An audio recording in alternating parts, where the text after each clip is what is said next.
আসসালামু আলাইকুম। আমি শিলা বলছি। আজকে আমরা জানব গ্রাফিক ডিজাইন শেখার জন্য যা জানতে হবে। গ্রাফিক শব্দটি অর্থ হচ্ছে ড্রয়িং বা রেখা। আর যদি ডিজাইন শব্দের অর্থ বুঝি তাহলে দাঁড়ায় নকশা বা পরিকল্পনা। আমরা আরও জানি যে গ্রাফিক অর্থের নানা অর্থ, যেমন চিত্রগ্রাফিক শব্দটি জার্মান শব্দ থেকে এসেছে। চিত্র দ্বারা নকশা তৈরি করাকে বোঝায় গ্রাফিক ডিজাইন। আমরা সহজেই বুঝতে পারি যে চিত্র দ্বারা নকশা তৈরি করাকে বোঝায় গ্রাফিক ডিজাইন। এখন আমরা আলোচনা করব আপনার কোন গ্রাফিক সফটওয়্যারের ব্যবহার জানতে হবে। সেগুলোর মধ্যে রয়েছে Adobe Photoshop, Adobe Illustrator, Adobe InDesign, ink space. Technical জ্ঞানের পাশাপাশি আলাদা কিছু দক্ষতাও অর্জন করতে হবে আপনাকে। এর মধ্যে রয়েছে সৃজনশীল উপায়ে সমস্যা সমাধানের দক্ষতা, অস্পষ্ট কোনো ধারণাকে ডিজাইনের মাধ্যমে পরিষ্কারভাবে ফুটিয়ে তোলা, বিশ্লেষণী ক্ষমতা যা খুঁটিনাটি বিষয়গুলো পর্যবেক্ষণে সাহায্য করতে পারে, নিজে নিজে কাজ করার পাশাপাশি অন্যদের সাথেও কাজ করা মানসিকতা থাকা, বিভিন্ন ধরনের কাজ একসাথে সামলানোর দক্ষতা। গ্রাফিক ডিজাইনে দুটি গুরুত্বপূর্ণ বিষয় নিয়ে আলোচনা করব: ভেক্টর ইমেজ ও রাস্টার ইমেজের পার্থক্য। কম্পিউটারের গ্রাফিক্স দুইটি প্রধান ভাগে বিভক্ত, একটি ভেক্টর গ্রাফিক্স এবং অপরটি রাস্টার বা পিক্সেল গ্রাফিক্স। ইলাস্ট্রেটরে যে কোনো আর্টওয়ার্কই হচ্ছে ভেক্টর গ্রাফিক্স, অপরদিকে ফটোশপের সমস্ত ইমেজই রাস্টার বা পিক্সেল গ্রাফিক্স। অবশ্যই ইলাস্ট্রেটরের ভেক্টর গ্রাফিক্সকে কমান্ডের মাধ্যমে রাস্টার বা পিক্সেল করে নেওয়া যায়। ভেক্টর গ্রাফিক্স লাইন এবং কার্ভের সমন্বয়ে এক ধরনের জ্যামিতিক অবজেক্টের তৈরি হয়, যাকে বলা হয় ভেক্টর। অপরদিকে রাস্টার গ্রাফিক্স চারকোনা টাইলসের মতো শেপের পিক্সেল দিয়ে তৈরি হয়।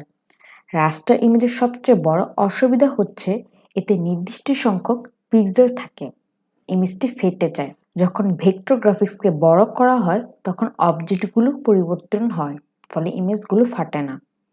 বিভিন্ন ধরনের অলঙ্করণ, টেক্সট, লোগো গ্রাফিক্সের অনেক কাজে লাগে এবং এটি বহুল ব্যবহৃত হয়। গ্রাফিক ডিজাইন শিখতে যে অপশনগুলি অবশ্যই জানতে হবে। টুলবক্সের যাবতীয় টুলগুলোর কাজ ভালোভাবে শিখতে হবে। বিভিন্ন ধরনের প্যালেটগুলোর ব্যবহার জানতে হবে। কাস্টমাইজড ইলাস্ট্রেটর সম্পর্কে, ডকুমেন্ট সেটআপ, রেফারেন্স সেট করা, ফন্ট সম্পর্কে, filtering, colour management, size, format, resolution, foreground, background. একজন দক্ষ গ্রাফিক ডিজাইনার হওয়ার জন্য মৌলিক বিষয়গুলি দিয়ে শুরু করা অত্যন্ত গুরুত্বপূর্ণ। এই হলো বিল্ডিং ব্লক যা আপনার সৃজনশীল যাত্রার ভিত্তি স্থাপন করে। এখানে আপনার ফোকাস করা উচিত। টাইপোগ্রাফি।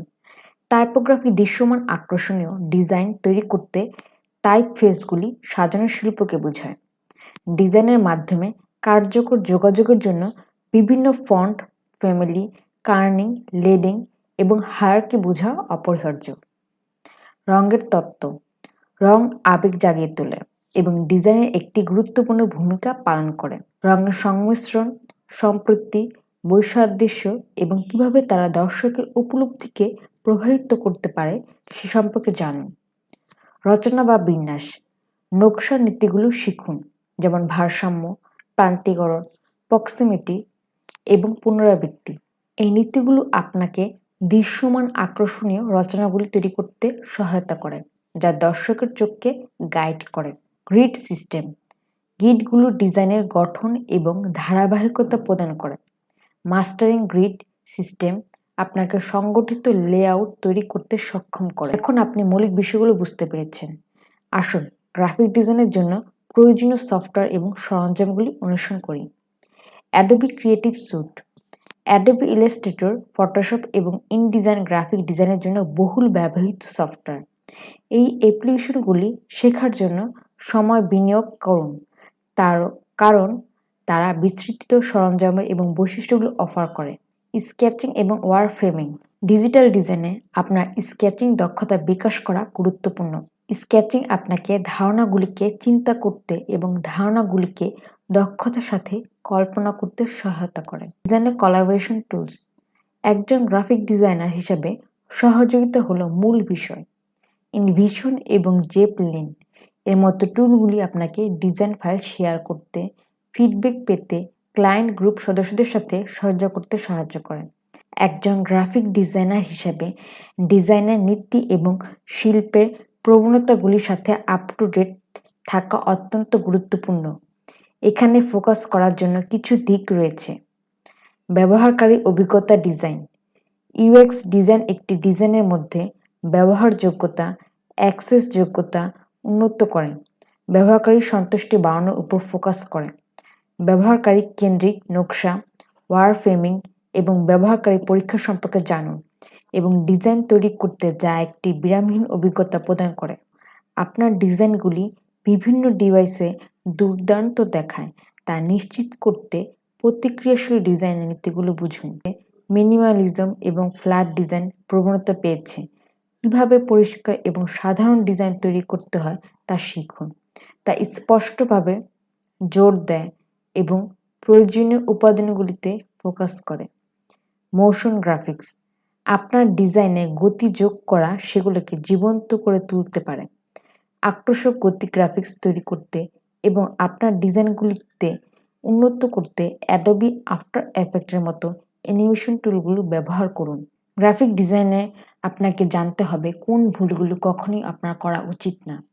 একজন গ্রাফিক ডিজাইনার হিসাবে এমন কতগুলো কাজ রয়েছে যেগুলো আপনার কখনোই করা উচিত হবে না, কারণ এই কাজগুলো আপনার ডিজাইনের মানকে এবং আপনার কাজকে প্রশ্নবিদ্ধ করবে। তাই নিজেকে একজন গ্রাফিক ডিজাইনার হিসেবে প্রতিষ্ঠা করতে চাইলে আপনার পেশাদারিত্বের উপর প্রভাব পড়ে এমন ভুলগুলো কখনোই করা ঠিক হবে না। এখন আমরা কয়েকটি কমন ভুলের কথা আলোচনা করব। অতিরিক্ত ফন্টের ব্যবহার। সবসময় চেষ্টা করতে হবে যত কম সম্ভব লেখা ব্যবহার করতে। অতিরিক্ত ফন্টের ব্যবহার ডিজাইনের সৌন্দর্যকে নষ্ট করে। ভুল কালার নির্বাচন। কোনো ফন্ট কিংবা ব্যাকগ্রাউন্ডের রং নির্বাচনের ক্ষেত্রে অবশ্যই সতর্ক থাকতে হবে, না হলে আপনি কোনো কিছুই ভালোভাবে ফুটিয়ে তুলতে পারবেন না। স্টক ইমেজের ব্যবহার। অবশ্যই স্টক ইমেজ ব্যবহার করে শর্টকাটে ডিজাইন তৈরি করা থেকে বিরত থাকতে হবে, নয়তো পরবর্তীতে নতুন কোনো কাজ পেতে আপনার ভোগান্তি পোহাতে হবে। জায়গা নির্বাচন করুন। কোনো ডিজাইনের মধ্যে টাইটেল, লোগো ও অন্যান্য ইনফরমেশনগুলো প্লেসমেন্ট সঠিকভাবে করতে হবে, অন্যথায় ডিজাইনটিকে দেখতে দৃষ্টিকটু মনে হতে পারে। মোড বা মিডিয়াম সিলেকশন। ডিজাইনের জন্য যখন যেমন প্রয়োজন সেই অনুযায়ী RGB ও অন্যান্য মিডিয়াম বাছাই করে নিতে হবে। Proof reading. ডিজাইন সম্পূর্ণভাবে তৈরি হয়ে গেলে অবশ্যই কমপক্ষে 2-1 বার প্রুফ রিড করা জরুরি, অন্যথায় এর মধ্যে ভুলভ্রান্তি থেকে যেতে পারে। ভুল ফরম্যাটে ডিজাইন সেভ করা। কখনো ভুল ফরম্যাট ডিজাইন সেভ করা যাবে না। কোনো design GPG, PDF, AI, PSD, জিপিজিই ইত্যাদি আরও অনেক ফরম্যাট তৈরি করা যায়, তাই অবশ্যই উপযুক্ত ফরম্যাটে ডিজাইন তৈরি করে সেভ করতে হবে। মনে রাখবেন, গ্রাফিক ডিজাইন আয়ত্ত করতে সময় এবং অনুশীলন লাগে, তাই ধৈর্য ধরুন এবং আপনার দক্ষতাকে প্র্যাকটিস করতে থাকুন। ফ্রিল্যান্সিংয়ে এই ধরনের নির্ভরযোগ্য সঠিক তথ্য পেতে ফিমেল ফ্রেন্ডসের সাথেই থাকুন। ধন্যবাদ। আসসালামু আলাইকুম।